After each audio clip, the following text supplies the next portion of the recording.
versículos 6, 7, 8 e 9. Mas vamos ler devagar, sem pressa, sem correria. Nós estamos na casa do nosso Pai, daqui a pouco tem almoço, tem jantar, todo mundo fica bem. Crente só fica chateado quando está com fome. O Anilton que o diga. Cadê ele? Já deve ter ido tomar café. Ah, tá lá, olha, tá vendo. Já tomou um café hoje, Anilton? Não?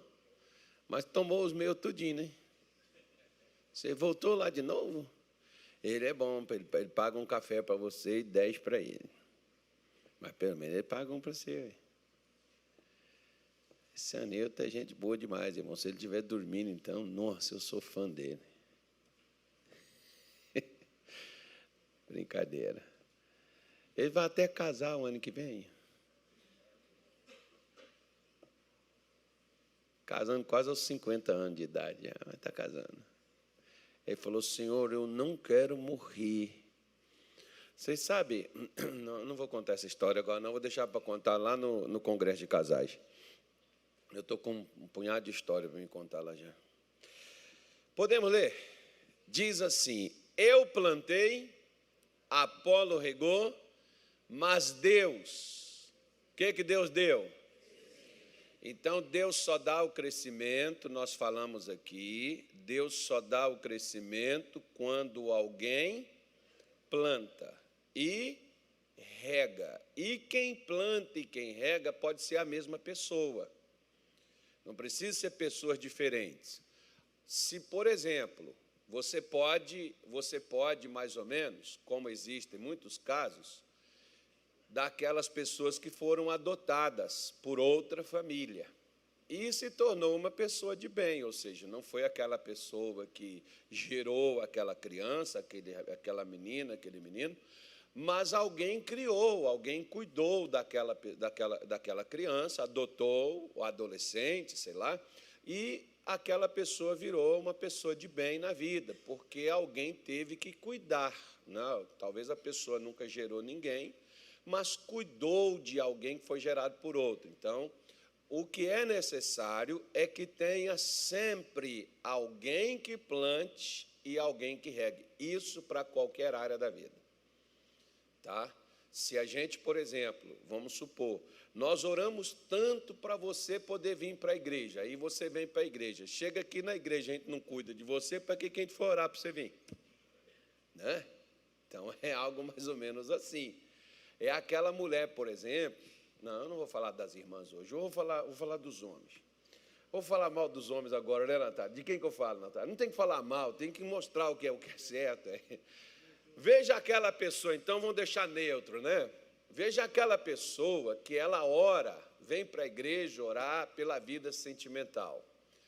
Aí aparece aquele amor da vida. Pum, chegou, fisgou. Só que ao invés daquela pessoa agora cuidar daquele dito ou daquela dita, começa a criticar, começa a falar coisas desagradáveis, e aí aquilo que recebeu, perdeu. Por quê? Deus não te deu ninguém para você ficar açoitando aquela pessoa com a boca, irmão, muito mais com a mão ou com qualquer outra coisa. Para que a pessoa foi entrar por aquele caminho se ela não queria cuidar daquilo que foi dado para ela? A mesma coisa. Você não quer ter filho? Evite. Agora, se tiver filho, cuide. Né? Se não quer casar, não casa. Agora, casou, cuida. Ah, mas é um estrupiço. Cuida que foi você que quis. Bom, você que escolheu. Pega essa coisa, leva para casa e cuida dessa cobrinha, quem sabe. Né? De repente, pastor, aquilo é um sapo. Pois é, lembra das histórias lá, que beija o sapinho, que o sapinho vira o príncipe. Né? Então, você tem que regar, porque não vai adiantar nada você plantar e não regar. Deus não vai dar o crescimento. Por isso, Paulo diz no versículo 7, para a gente acelerar aqui, que nós vamos passar para uma coisa nova hoje. Pelo que nem o que planta, nem o que rega é coisa alguma, mas Deus que dá o crescimento. Versículo 8. Ora, o que planta e o que rega são um, mas cada um receberá o seu galardão segundo. Lembra que eu falei, por exemplo, que tem aquelas pessoas que não plantam e quer colher? Não, porque Deus falou. Bom, a gente tem que atentar então, né? Para o que Deus falou, porque Deus não é doido. Se você ver, por exemplo, a Bíblia diz em Mateus 13, que saiu um semeador a quê?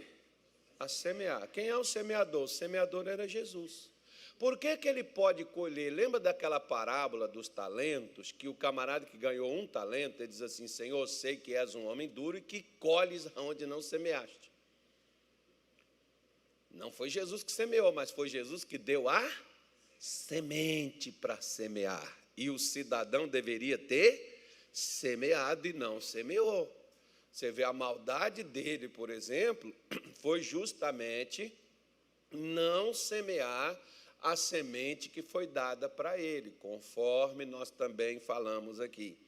De que adianta, por exemplo, você orar pela sua família, para Jesus transformar a sua família e convertê-los, se você não prega para eles?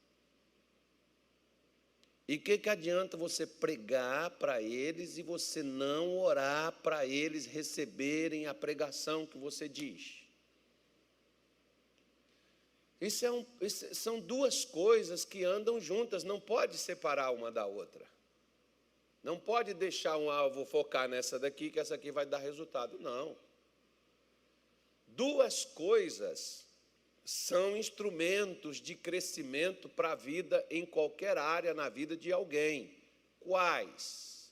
Plantar e regar. Ou seja, falar da palavra de Deus, mostrar a palavra de Deus e orar para que a palavra de Deus se torne aquilo que você falou, aquilo que você disse, aquilo que de fato Deus é quem está falando. Nós estamos apenas repetindo o que Ele está nos dizendo. Por isso, no versículo 9, Paulo diz assim, porque nós somos, o que nós somos? Cooperadores de quem? Então, se eu não estiver cooperando com Deus, com quem eu estou cooperando?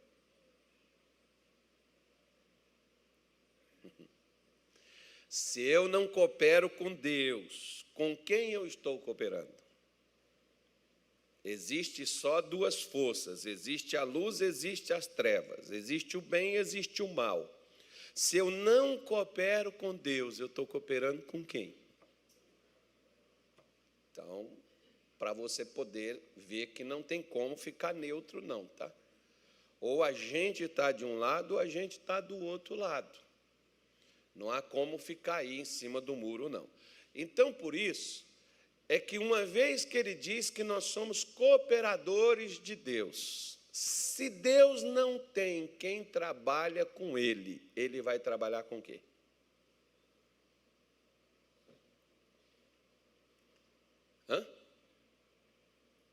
Com nada. Não porque Deus faz, porque Ele é Deus, porque Ele vai fazer, vai. Justamente, junto com alguém. Ele nunca fará sozinho. Nós como cristãos, nós precisamos entender que Deus nos deu uma empreitada. Cuidar da família, cuidar de alguém, no meu caso, por exemplo, até mais, além da família, igreja, mais outras igrejas e outras coisas mais. Isso é uma maravilha, é uma bonificação tremenda, né? É uma coisa muito boa. Então, e até tem gente, por exemplo, que eles querem chegar nesses cargos assim de liderança, mas é para uma questão de status, eu sou. A menos que você não entenda perfeitamente o que é que o cargo é, talvez você não vai querê-lo, porque você vai ter que ter uma frente ampla, uma coisa bem definida daquilo que de fato Deus te chamou para poder fazer. Então, mais ou menos assim, Se eu não sou cooperador com Deus e não trabalho juntamente com Deus para poder mudar algo, como Deus me dará crescimento? Como Deus me fará crescer? Aí eu posso falar de crescimento espiritual, eu posso falar de crescimento financeiro, eu posso falar de crescimento emocional, porque tem pessoas que são crianças até hoje, apesar de já ter uma boa idade, porque não amadureceram emocionalmente, são desequilibradas, medrosas, desencorajadas, como crianças também são, inseguras, porque não sabem se defender, não sabem o que fazer, e dependem dos pais, como tem cristãos até os dias de hoje, que depende de alguém, da oração do pastor, da oração. Eu não estou falando que a gente não pode pedir oração, a gente pode pedir oração, mas uma coisa é você pedir oração quando você está conhecendo a Jesus. Outra coisa é você viver pedindo oração quando você já ouviu falar de Jesus 300 vezes.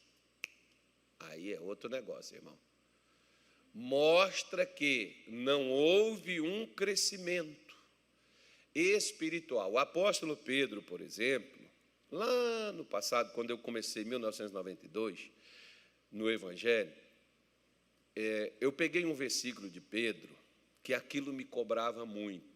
Porque Pedro diz assim: crescei na graça e no conhecimento do Senhor. Nossa, aquilo dali me pressionava, aquilo dali me cobrava. Aquele versículo ficava dentro da minha cabeça. Para quê? Para crescer. Deus quer que eu cresça, Deus quer que eu conheça mais e mais sobre Ele, que o conhecimento que eu adquiri, que eu alcancei dEle, Ele quer que eu coloque esse conhecimento na prática, porque se nada adianta, você vai numa faculdade, paga lá um curso 6 anos, se forma, pega o diploma, põe na parede, uma carteirinha, põe no bolso e não vai fazer nada com aquilo que você aprendeu. Então não adiantou nada você ter perdido tanto tempo na faculdade a vida toda. A mesma coisa acontece na vida espiritual.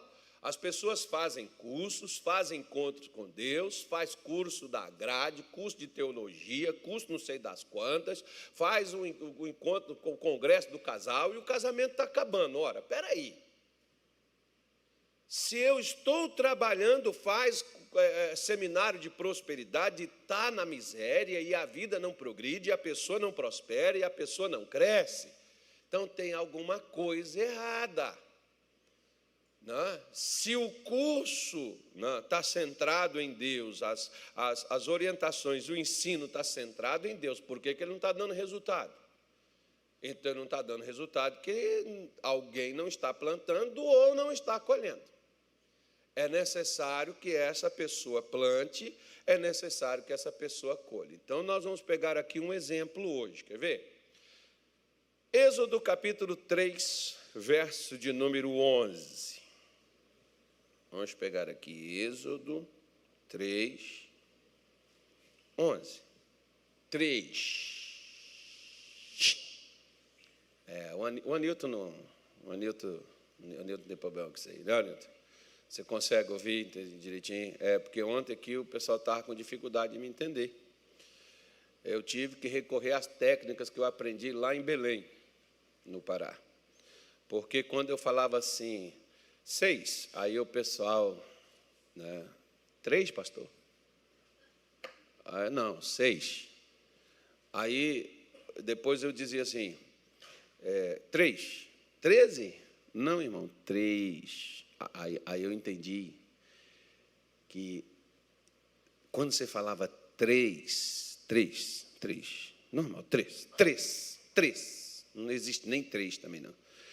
Aí eles entendiam só quando eu falava assim, 3, dá chiadinha, frita o bife na chapa, passa o bife na... Colocou a picanha, né? Tem um mineiro lá que tem um negócio no churrasco, que ele diz, olha o chiadão, aí ele põe a picanha assim, aí ele faz... Falando em picanha uma hora dessa, né? Deus me defenda. Vamos falar de Deus, poxa. diz assim, olha, 3:11. Então Moisés disse a Deus. O que ele disse para Deus, irmão? Quem sou eu para que vá a Faraó e tire do Egito os filhos de Israel? Preste atenção. Não disse Paulo que nós somos cooperadores de Deus? Bom, por que Deus precisava de Moisés para tirar Israel do Egito? Ele não podia tirar sozinho? Pelo mesmo motivo. Por que Deus precisa de mim ou de você para salvar a sua família? E o que você vai fazer e eu vou fazer vai determinar se Deus vai tirar ou não. Olha que perigo que a gente corre. E que a cidade, o estado, o país, a nossa nação, ela corre com a nossa omissão. Não, porque o que Deus tiver que fazer, Deus vai fazer. Vai, se Ele tiver pessoas por onde fazer.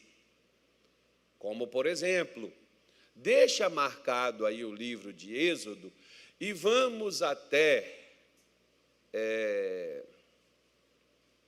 Ezequiel 22, versículo 30. Vamos lá para você ver. O que Deus está afirmando aí, ó?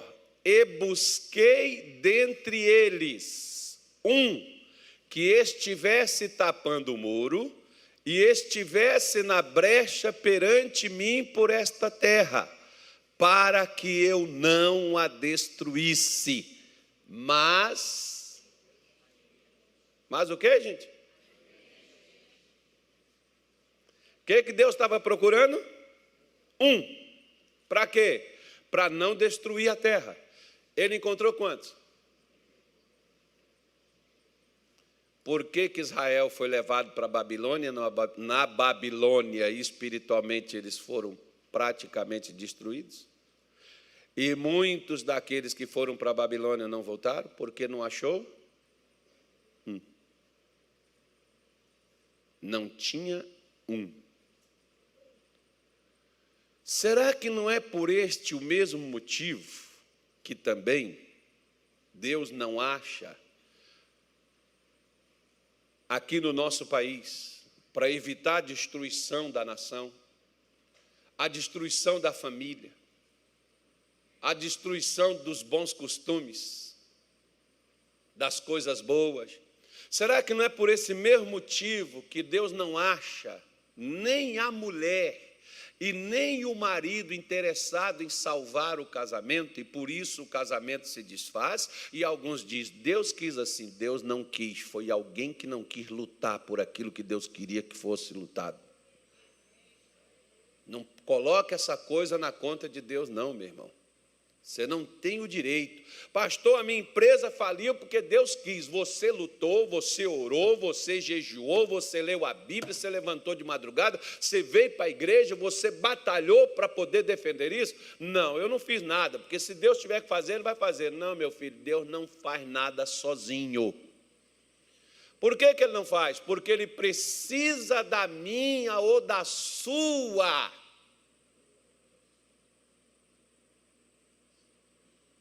Para quê? Por uma coisa simples, que às vezes tem pessoas que eles não percebem, né? Não, porque Deus tiver que fazer, Ele vai fazer. Vai, mas Deus não vai interferir na sua vida. Deus não vai interferir nas suas coisas, porque Ele não é entrão. Satanás interfere sem você chamar. Deus só interfere se você acioná-lo, se você colocar. Deus não é como muitos aí, né? Ministros do STF que se interferem onde não é chamado e onde não é o papel. Ele não vai entrar, ele respeita por causa de uma coisa, porque o Salmo, por exemplo, 115, versículo 16, acho que seja isso mesmo, não me recordo bem, mas acho que seja, está aí. Ó. Os céus são os céus de quem? Mas a terra, o que ele fez? Para quem que ele deu ela? se eu te dou algo, eu posso interferir no que eu te dei? Se ele então deu a terra para os filhos dos homens, ele pode interferir sem que os homens queiram sua interferência? Por que então Deus não interfere na minha vida ou nas minhas coisas?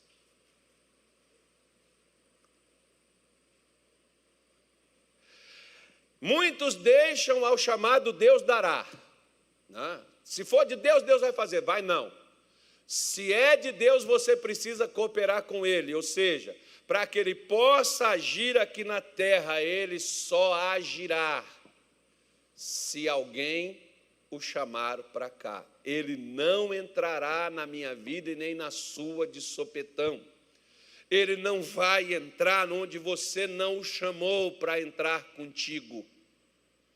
Você lembra daquela passagem lá de Lucas 24, aqueles discípulos no caminho de Emaús, e eles caminhando com Jesus, e Jesus foi para mais adiante, e eles insistiram com ele para que ele fosse e comesse com eles, estivesse com eles em Emaús? Ele ia passar mais adiante, ele não ia com eles. Mas eles insistiram para que ele fosse, porque Jesus não vai aonde você precisa, Jesus vai aonde você quer que ele vá. Precisar, ele sabe onde é que precisa e o que está precisando, mas ele só faz. Ele entrou na casa de Pedro, a sogra de Pedro estava doente, e você acha que ele não sabia que ela estava doente? Sabia, mas ele só interferiu quando pediram a ele por ela. Se nós não pedimos a Deus, se nós não pedimos a Deus para interferir, nós aceitamos. Um ditado popular é bem claro nesse sentido, que diz que quem cala...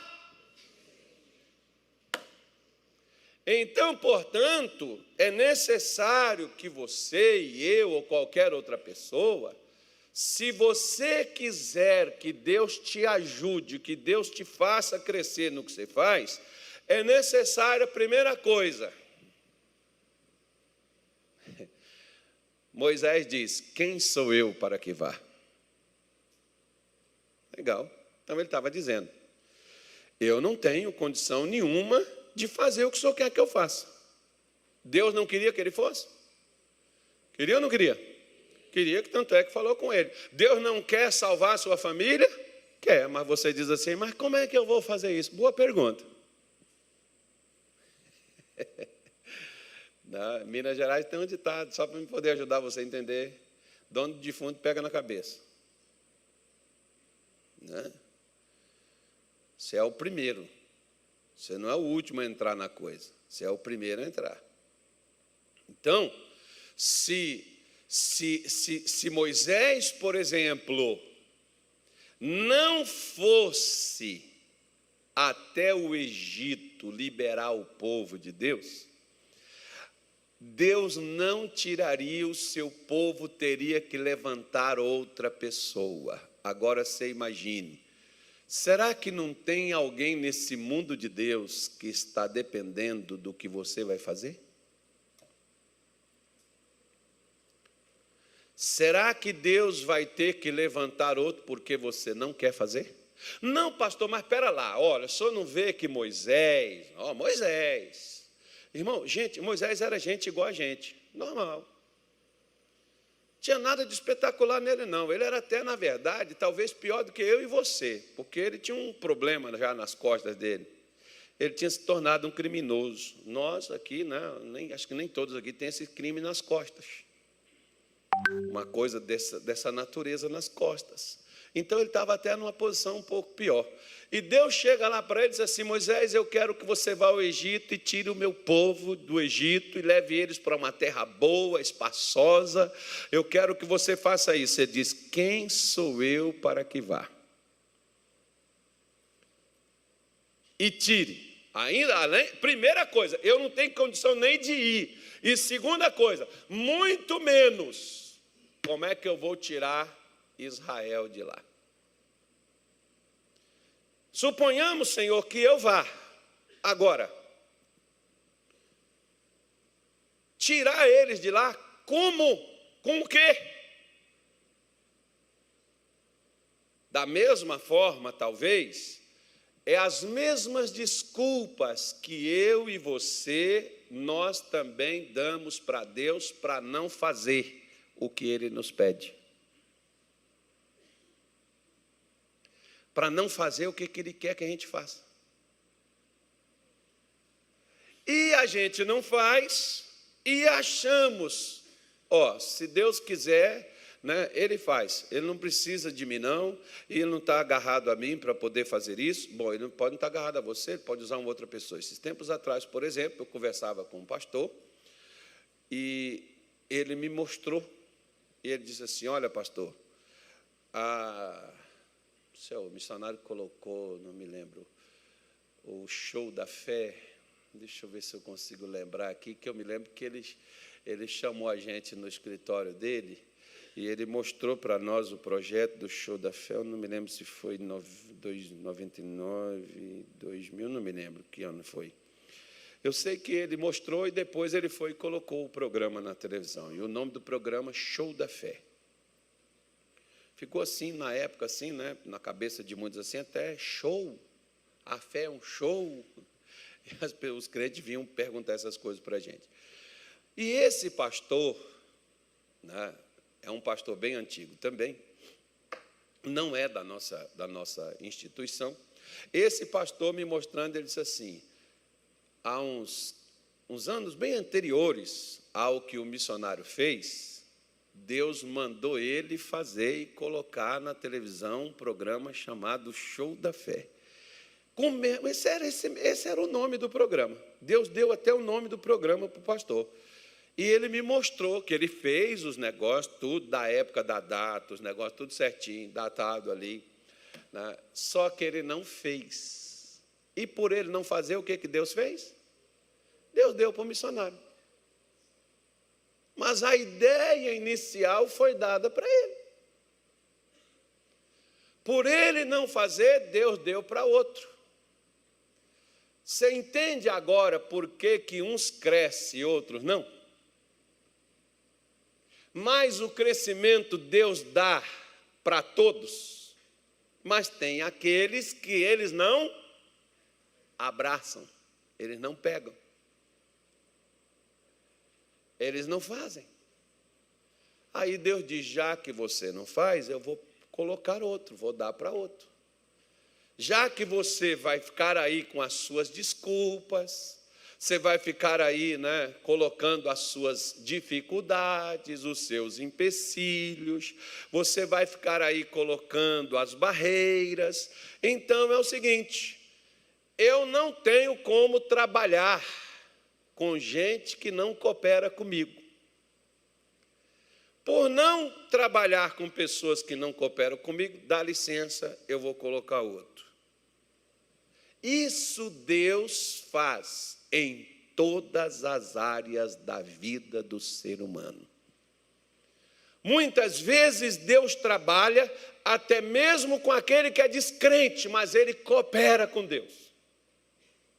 Fazendo o quê? Trabalhando, colocando a mão na massa, indo para diante das batalhas. Basta você ver, por exemplo, nessa pandemia, com quem que Deus trabalhou para salvar a vida? Com os médicos, enfermeiros, porque até os crentes fugiram. Os crentes nem na igreja vinham, os médicos tinham que ir para os hospitais, os enfermeiros tinham que ir para o hospital trabalhar, correr risco de vida.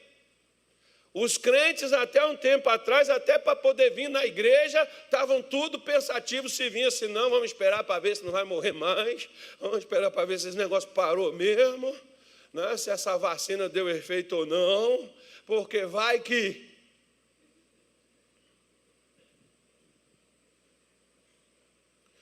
Então Deus usa, Deus trabalha. Agora, foi uma grande oportunidade que veio e foi dada para quê? Para a igreja, para os crentes, para o povo de Deus. Deus queria trabalhar. Trabalhou com alguns, não com todos. Mas trabalhou com aqueles que se dispuseram. Né? Eu me lembro, por exemplo, que quando passou um pouco essa coisa toda, aí tinha uns pacientes assim que às vezes o pessoal falava assim, parece que eles pensavam assim, vai morrer mesmo, deixa. Aí nós não temos o que fazer. Aí a família chegava e falava assim, se eu trouxer meu pastor aqui, ele pode entrar? Não, porque está proibido, tal, mas se for um negócio tal, então pode trazer. Aí quando a gente chegava, o camarada falava assim, você tem certeza que você quer entrar? Às vezes, 3, 4 vezes você tem certeza que você vai entrar aí. Olha, você pode pegar esse negócio e é complicado, como é que você vai fazer? Você tem certeza que você quer ir? Moço, já vim aqui para quê? Eu estava um dia dentro de um hospital lá em Minas, aí depois até um pastor amigo meu está me assistindo. Aí ele falou assim, pastor, o senhor colocou óculos? Eu falei, não, entra pelos olhos. Eu falei, já foi. O senhor colocou não sei o quê, aquela tapa assim, aquele negócio de acrílico, bota assim na frente do rosto? Também não coloquei, não. Ih, pastor, entra pelo vidro, entra pelo não sei aonde. Eu falei, então já entrou para tudo quanto é lado, irmão. Mas eu quero dizer também para você que eu também entrei lá, fiz o que era para ser feito e saí, estou aqui, pronto. O Senhor te guardará na entrada e na saída. Ora, poxa, com o que é que você vai fazer? Por que é que Deus cooperou? Teve gente, irmão, que se não fosse uma intervenção divina, teria também escapado. Agora, quem teve a coragem de lidar com aquilo e de enfrentar aquilo e coragem de ir diante daquilo? É por esse mesmo motivo que Moisés, ele não queria ir no Egito. Sabe por quê? Porque lá ele estava ameaçado de morte. Se ele chegasse lá, ele poderia ser morto. Agora eu te faço uma pergunta. Nós não corremos risco de morte o tempo todo? Porque eu vou dizer para você uma coisa, para morrer basta estar vivo.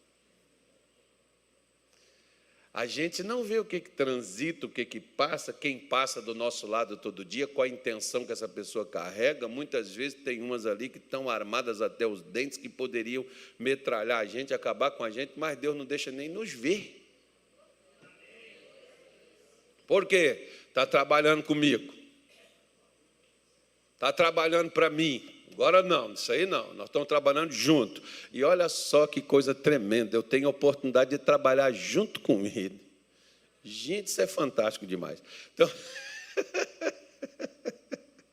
Então Deus diz assim, olha, versículo 11, né, Deus diz para Moisés, então Moisés diz, não, sou eu para que vá a Faraó. Versículo 12, Anil, até o 12.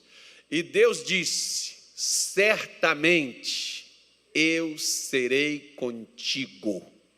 E isto te será por sinal de que te enviei. Quando houveres tirado este povo do Egito, servireis a Deus neste monte. Então, olha o que Deus está falando para ele, Moisés. Eu não estou mandando você ir e eu vou ficar aqui assistindo de longe, vendo você entrar numa batalha. Eu vou junto se você for. Irmã, Deus está mandando você lutar pela sua família. Irmão, Deus está mandando você lutar pela sua família. Ah, mas pastor, como é que eu vou tirar eles? Não é você e Deus. Como é que vai ser? Ele vai te dizer como é que você vai fazer, mas primeiro começa, primeiro vai. Depois você vai... Eu brinco com o pastor Luiz Fernando, que eu falo assim para ele assim, pô, pastor, o senhor me enganou. Eu lembrei, Jeremias falou com Deus, né? Tu me enganaste, o Senhor mandou eu fazer, eu fiz, me ferrei. E ele falou assim, agora eu estou pensando até não falar mais no Senhor. Aí, mas quando eu penso que um fogo queima dentro de mim, eu volto e falo de novo, né? Jeremias capítulo 20. Aí o que acontece? Eu disse para o pastor Luiz Fernando, o senhor me enganou, pastor. Como, meu irmão? Que eu enganei você, meu irmão? O senhor me enganou, pastor. O senhor não me falou, o senhor falou da igreja, só essa coisa bonita, da pregação, da oração, dos milagres. O senhor não me falou, pastor, dos problemas dos crentes, dos falsos irmãos. O senhor não me falou, pastor, dos que se dizem crente e não tem nada de crente na vida deles. Esses caras que faz a gente, pastor, sofrer. Esses caras que dá trabalho para a gente. Pastor foi e falou assim, se eu tivesse te falado, você não ia querer entrar. Quando descobriu, já estava lá dentro. Falou, agora também eu não vou sair para deixar isso aqui para os saqueadores, não. Eu vou proteger a herança do Senhor. Aqui nós vamos brigar com Satanás e com os falsos profetas, mas nós vamos carregar o povo para Deus. Pronto. Agora estou no meio da encrenca, ué. Não era para entrar, agora entrou, fica. É como Moisés, entrou no Egito. Moisés teve problemas piores com o povo de Deus, o povo de Israel, do que com o Egito. Duro, né, irmão? Paulo disse que teve problemas com os falsos irmãos. Aqueles que parecem que são irmãos, mas não são. São falsos. Ele teve problema com essa galera. Lembre, você não é o primeiro a ter problema com esse povo. Né? Versículo 13, ele diz assim, ó, então disse Moisés a Deus, eis que quando vier os filhos de Israel, e lhes disser, o Deus de vossos pais me enviou a vós, e eles me disserem, qual é o seu nome? Que lhes direi? O que eu vou falar? Eles vão vir e vão me perguntar, porque crente, irmão, crente tem dúvida demais. Você vai ter que tirar as dúvidas deles. Tem gente que evita pregar para os outros, diz assim, pastor, se a pessoa me perguntar, mas tem coisas que você não sabe. Aí. Moisés, por exemplo, não sabia. O que queria dizer? Tem coisas que você não tem resposta não, irmão. Tem coisa que a resposta é Deus. Só que a gente já quer ir já sabendo logo tudo, né? Eu preciso ter todas as respostas, eu preciso saber sobre tudo. Não, você não precisa saber sobre tudo. O pouco que você sabe já é suficiente para fazer um estrago nas trevas e arrancar muita gente de lá já. As dúvidas das pessoas, Deus vai tirando depois.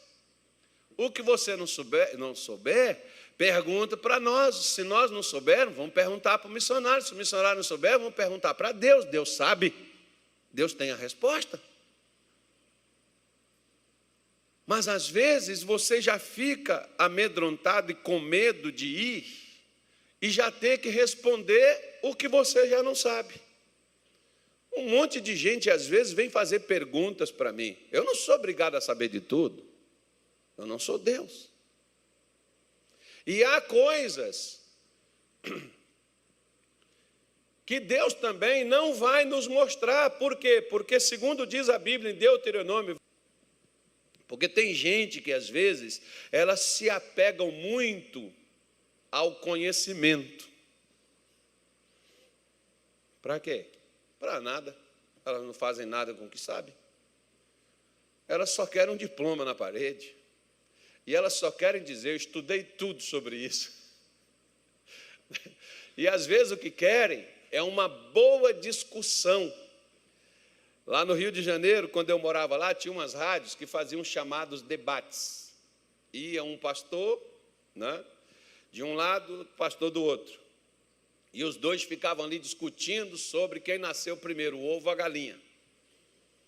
Aí um dizia por A mais B que foi a galinha, e o outro dizia por A mais B que foi o ovo. É um exemplo só, tá, irmão? Aí, no final, o apresentador dizia assim, bom, agora você já tem aí, né, as duas coisas, as duas teorias. Você escolhe a melhor que lhe convier. Olha, gente, espera lá. Eu vou ficar 1 hora discutindo uma coisa para não chegar a canto nenhum? Primeira coisa que eu fiz, parei de assistir.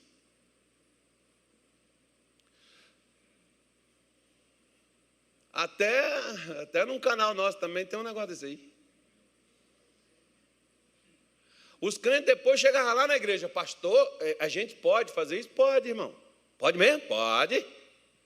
Você também pode matar, pode roubar, pode furtar, você pode falar mal dos outros, pode fazer tudo. Você só não pode entrar no céu com essas coisas aí.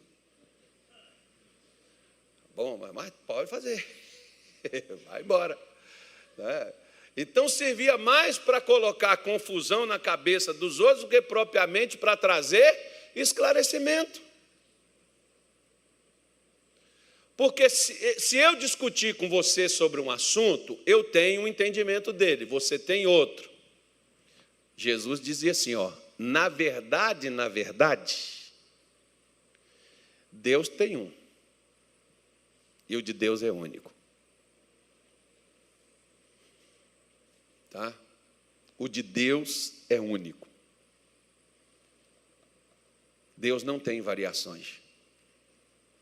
É o único entendimento dele.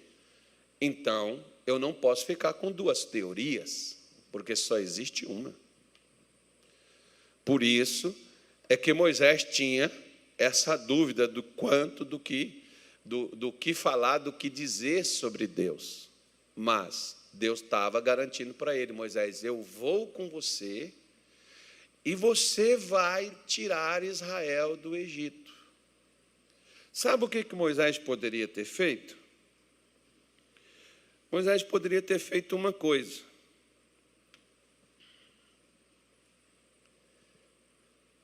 Não ter ido e ter deixado aquela nação todinha ter morrido como escravo.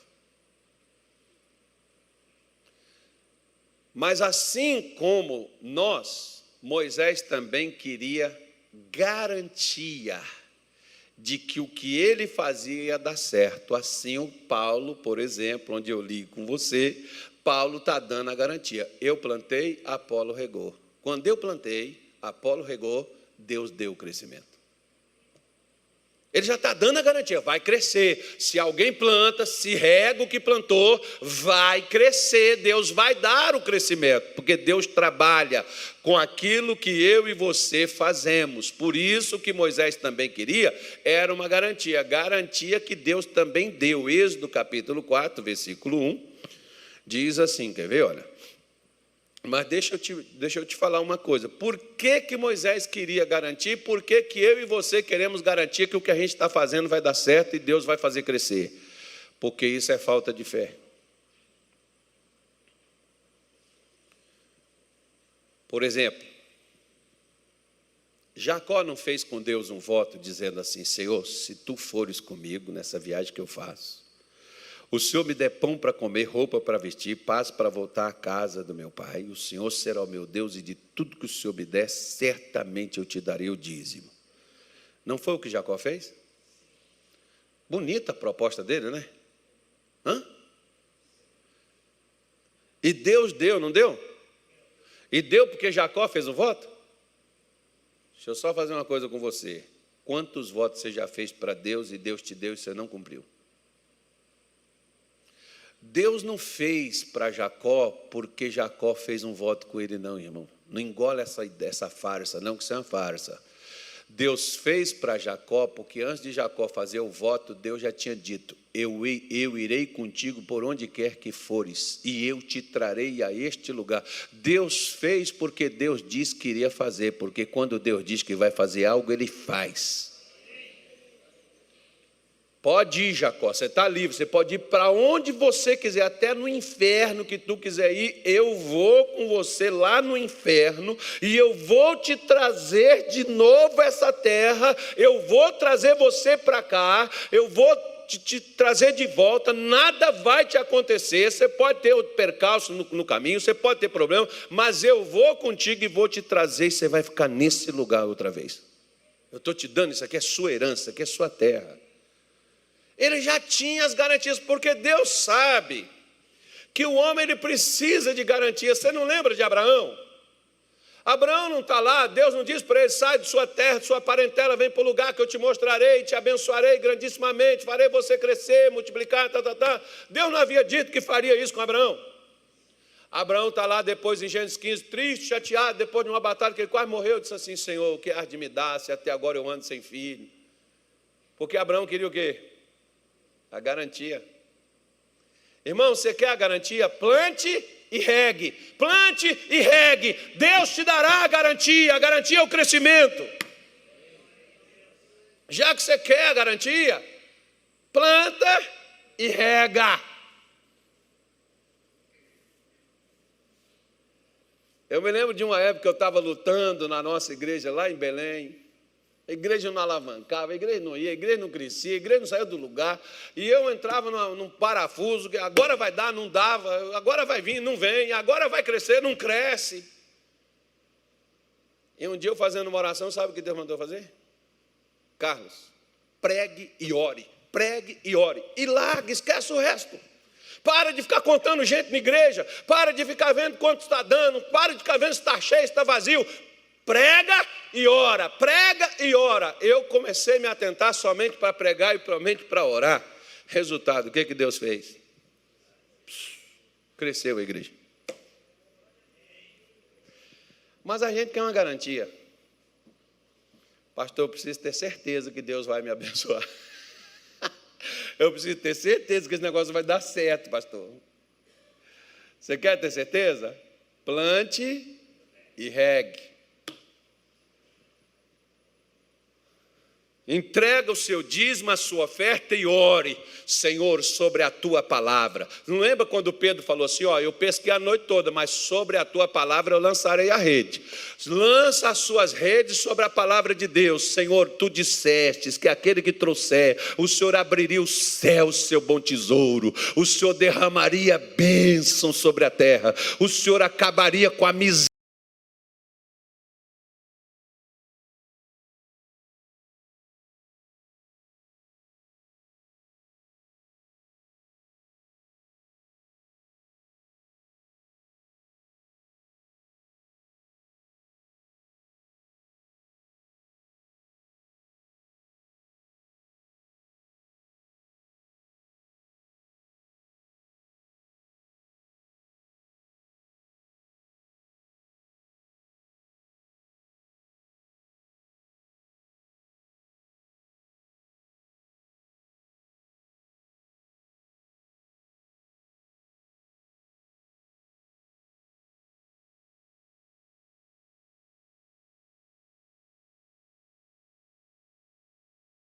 Miséria na minha casa. Oh Deus, abra os céus agora sobre a minha vida e derrama a bênção. Abra a porta da sua casa e diga, pode entrar, Senhor.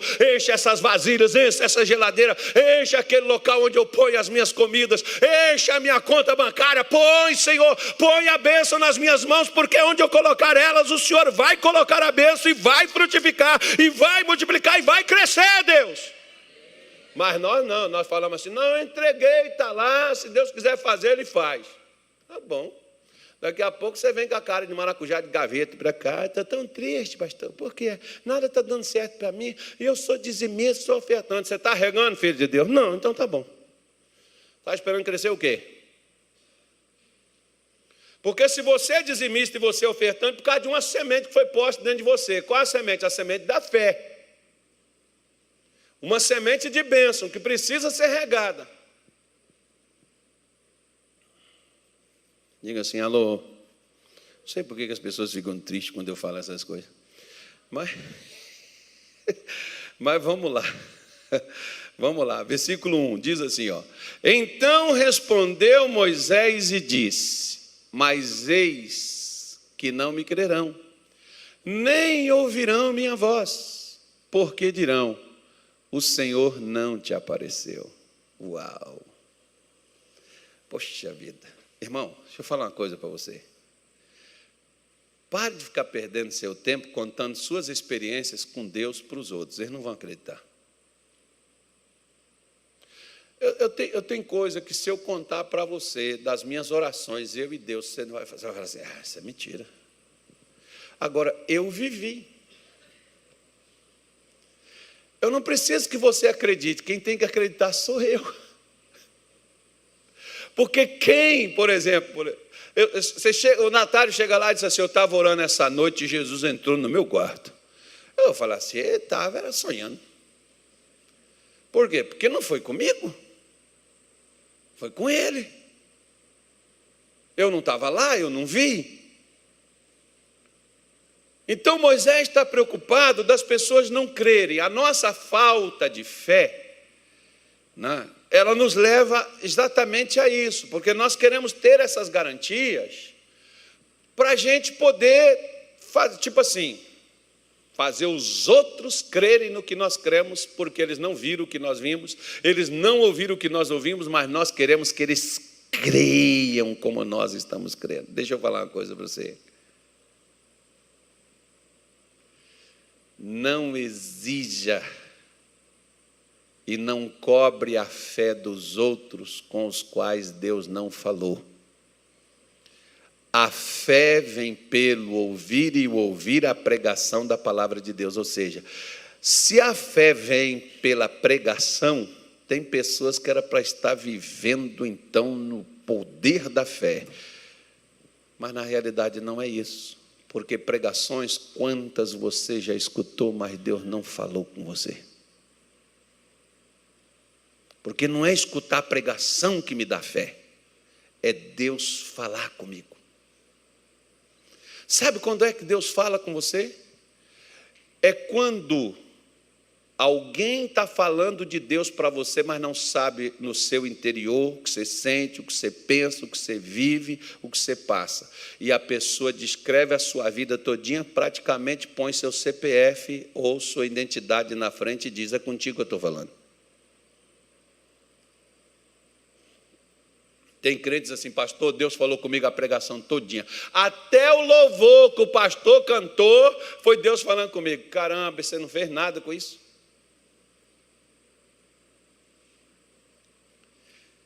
E quantas vezes, né?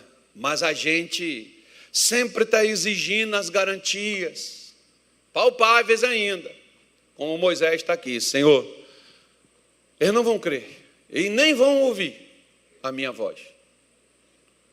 E eles vão dizer ainda: o Senhor não te apareceu. Primeira coisa, como eu estou dizendo a você, não são os outros que têm que crer. Quando eu decidi, por exemplo, a segunda vez que eu fui no culto, na nossa igreja, lá em Minas Gerais, eu disse para minha mulher: eu vou me batizar, eu vou ser crente.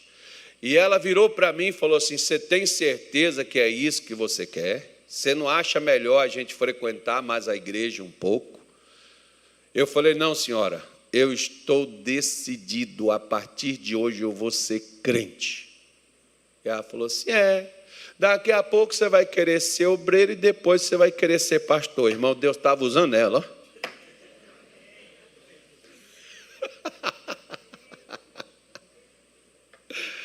Está achando que Deus não usa, não, é?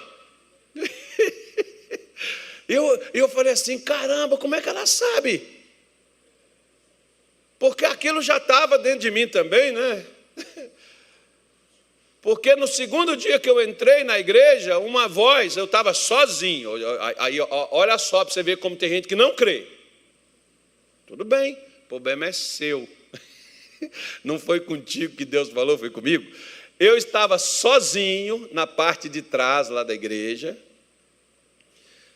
Não tinha ninguém comigo. E eu sentado na cadeira. E como se fosse alguém, disse assim: já era para você estar lá naquele altar. Eu olhei para trás, cacei, olhei para um lado, olhei para o outro, não tinha ninguém, irmão. Eu levantei dentro da igreja, dei uma vasculhada, olhei entre as cadeiras, passei, não tinha ninguém. E eu estava esperando o pastor, que estava lá para a cozinha, lá para dentro. Aí sentei lá no mesmo lugarzinho de novo. Aí outra vez, já era para você estar lá naquele altar. Quem é que estava falando comigo? O diabo? Quem estava falando comigo? Você não precisa crer. Ele falou: foi comigo. Foi por isso que eu tive que largar tudo. Foi por isso que eu tive que deixar tudo. Para até os dias de hoje, eu ainda tenho que largar tudo e mais um pouco para permanecer aqui em cima, onde Ele mandou que eu estivesse. O dia que Ele mandar eu descer, eu desço também. Amém, gente? Eu tenho mais coisas para falar com você, mas não vou falar, não. Já acho que já chega. Só o versículo 2. Coloca o 2 aí, Anilton, por favor. O versículo 2, Anilton. Isso. E o Senhor disse-lhe: que é isso na tua mão? E ele disse: uma vara. Olha para cá. Sabe como Deus vai começar a trabalhar com você? Não é com o que você não está no seu alcance, é com o que você tem. Tem umas coisas na Bíblia que é meio esquisita. Isaías 55, por exemplo, manda a gente comprar sem dinheiro. Como é que você consegue comprar sem dinheiro? Consegue. Como, pastor? Quando Deus manda te vender. Por exemplo, eu tive uma vez que fazer 4 implantes. Implantes, naquele tempo que eu fiz, era muito caro. E eu não tinha como fazer. E eu mastigava, e os meus dentes, os 4 aqui atrás, e eram dores terríveis, e aquele negócio eu não tinha como fazer o implante, não tinha dinheiro para poder fazer. E eu fui nos 4 dentistas. Primeiro, não senti desejo de fazer com nenhum deles, porque você entregar a sua boca para um camarada furar, botar um parafuso ali dentro, o cara tem que ser bom. Eu não senti de fazer com nenhum deles. Aí o meu enteado falou comigo de um lá em Minas Gerais. Eu peguei e fui lá. E cheguei lá, o camarada foi, me explicou tudo, viu, me explicou, deu o preço. E quando ele me explicou, até animei a fazer. Quando ele me deu o preço, eu falei: nossa, aí lascou. Sabe o que ele me falou depois que ele me deu o preço? Isso aí o senhor paga para mim conforme o senhor puder. Eu falei: nossa, olha um monte de gente com inveja de mim agora. Eu olhei. Eu falei: agora eu me animei. Mas eu paguei ele antes do previsto, tá, irmão? Eu não conseguia pagar de uma vez, mas eu precisava fazer. E eu fui, marquei, fiz. E a primeira vez que aquele homem tinha me visto. Então Deus trabalha com você. E até me lembro que na época chegou uma irmãzinha comigo. E ela foi e me disse assim. Eu até tinha falado, você vê, a passagem para me poder ir lá em Minas, eu não tinha o dinheiro para ir. E eu falei com a Mônica, eu falei assim: liga para a menina lá da agência e fala com ela que adia essa passagem por tempo, porque eu não vou poder ir agora não. E ela até fazia para mim ainda, eu comprava, pagava também depois. Mas eu falei: não, eu não vou não, porque eu estou sem condição de fazer isso agora. Aí essa irmãzinha chegou comigo e falou assim: pastor, Deus mandou dar um café para o senhor tomar. E está aqui, ó. Pegou o envelope assim, botou, dá licença, uma senhora já de idade, assim, a velhinha, botou no meu bolso da camisa. Está aqui. É um café para o senhor. Irmão, eu até esqueci do negócio. Eu cheguei lá dentro do escritório, que papel no meu bolso, tirei. Quando eu tirei, lembrei das palavras dela, do café. Quando eu olhei, o café era o quê?